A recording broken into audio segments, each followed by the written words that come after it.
Rides, food park at iba pang disenyong pamasko tampok sa bagong Christmas theme park sa Mexico, Pampanga. Silipin sa report.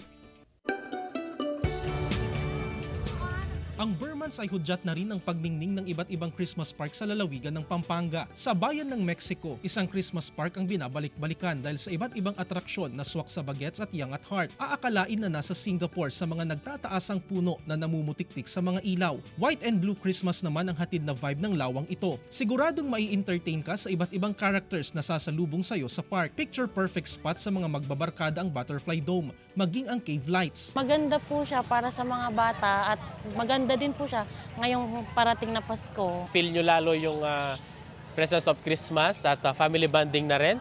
At enjoy, sobrang mag-enjoy kayo. Jump pack ang park dahil bukod sa mga pamaskong pailaw, meron ding rides at activities na pwedeng i-add sa inyong bucket list. Mag-enjoy sa bump cars, sky bike, horror house, spinner, at syempre, hindi pwedeng mawala ang Ferris wheel. Kapag tinamaan ng gutom, don't worry, dahil samot-saring mga pagkain ang pwedeng mabili sa higit 40 food trucks, tampok ang iba't ibang lokal na pagkain sa lalawigan. Ang park na ito ay nagsimula noong 2020 at mula noon, ito ay binansagan na pinakamalaking Christmas park sa bansa na may lot area na 6.5 hectares. Patak pa lang ng bare months, talagang ina-open na namin siya kasi we love celebrating Christmas. Alam natin yung Christmas napakasaya. So kahit papaano yung mga tao na di-distress, nakakalimot, di ba? And then na naaalala nila yung magagandang memories nila with family. So pet-friendly rin ang lugar at 50 pesos ang entrance fee. Bukas ang park mula 4 PM hanggang alas 10 ng gabi. Jarek Pasilyao, 1 North Central Luzon.